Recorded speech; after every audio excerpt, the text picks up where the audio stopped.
സുഹൃത്തുക്കൾ, ഞാനിന്ന് ചെയ്യുന്ന വീഡിയോ എങ്ങനെ നമുക്ക് ഗോകർണത്ത് പോവാം എന്നതിനെ പറ്റിയാണ്. അപ്പോൾ ഗോകർണം നമുക്കറിയാം, ആത്മലിംഗം സ്ഥിതി ചെയ്യുന്ന മഹാബലേശ്വർ ക്ഷേത്രമുള്ള പുണ്യമായ പുരാതനമായ സ്ഥലമാണ്.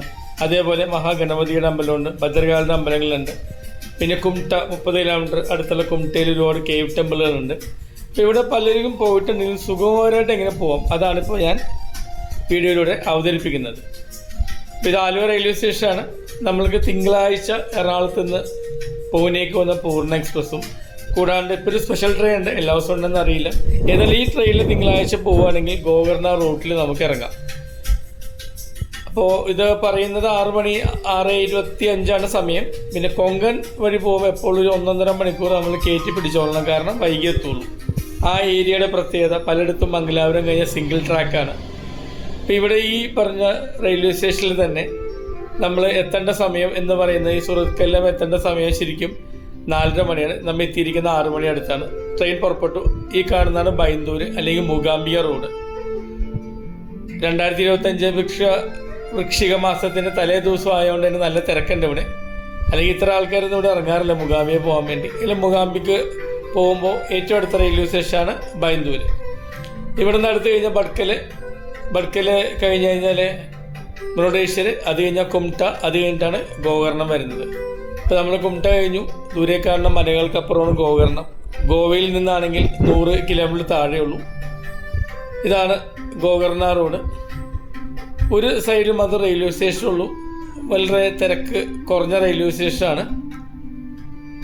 നമ്മൾ ഈ റെയിൽവേ സ്റ്റേഷൻ്റെ പേര് റോഡ് എന്ന് വരുമ്പോൾ മനസ്സിലാക്കേണ്ട ഒരു കാര്യം, ഗോകർണ റോഡ് എന്ന് പറയുമ്പോൾ ഗോകർണത്തോട്ട് പോകാൻ ഇറങ്ങാവുന്ന ഏറ്റവും അടുത്ത റെയിൽവേ സ്റ്റേഷനാണ്. എന്ന് വെച്ചാൽ ഇതിന് തൊട്ടടുത്താകണമെന്നില്ല.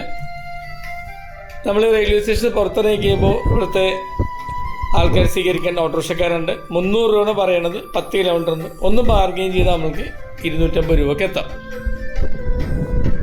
അപ്പോൾ നമ്മൾ ഈ 10 കിലോമീറ്റർ താണ്ടി ഗോകർണ തെരുവുകളിലെത്തി. ഇവിടുത്തെ പ്രത്യേകത എന്ന് വെച്ച് കഴിഞ്ഞാൽ, ഈ തെരുവുകൾക്ക് വലിയ മാറ്റങ്ങളൊന്നും കാലാന്തരത്തിൽ വന്നിട്ടില്ല.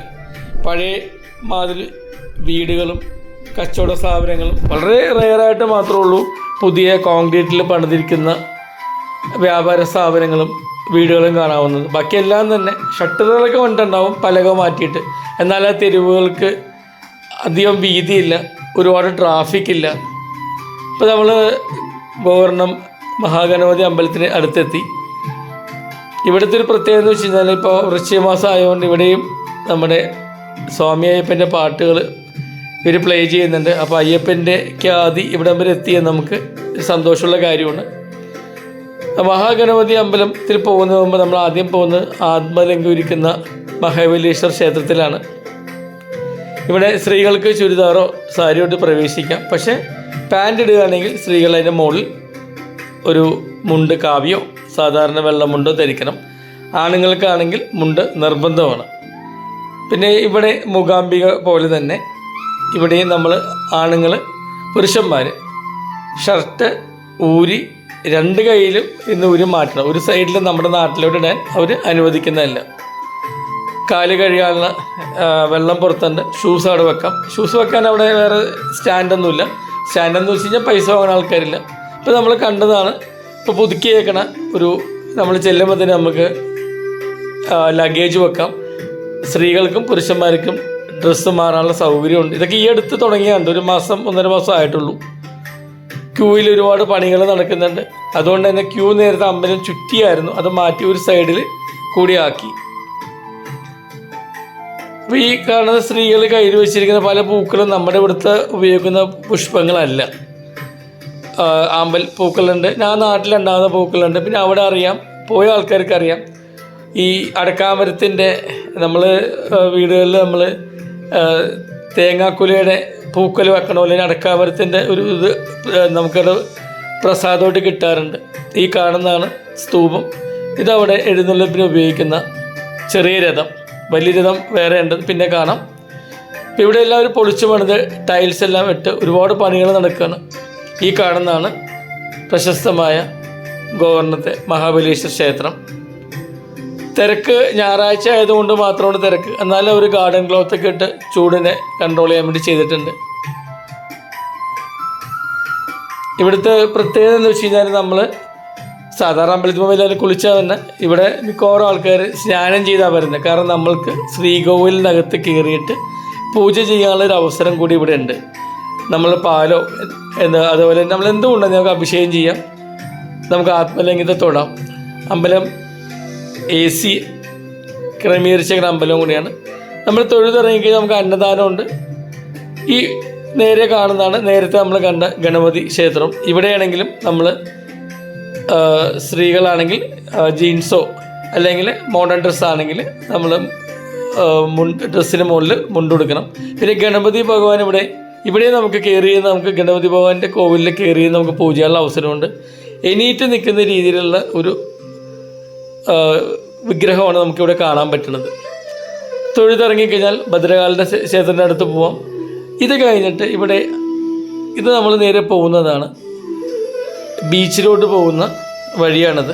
ഇപ്പോൾ ഗോകർണം ബീച്ചിൻ്റെയൊക്കെ പ്രത്യേകത നമ്മൾ സെപ്റ്റംബർ മുതൽ ഫെബ്രുവരി വരെ വന്നെയാണെങ്കിൽ വളരെ നീറ്റായിരിക്കും. അത് കഴിഞ്ഞാൽ പിന്നെ ഈ പായലും അങ്ങനത്തെ കാര്യങ്ങളുകൊണ്ട് ബീച്ച് അത്ര വൃത്തിയല്ല ഇവിടെ.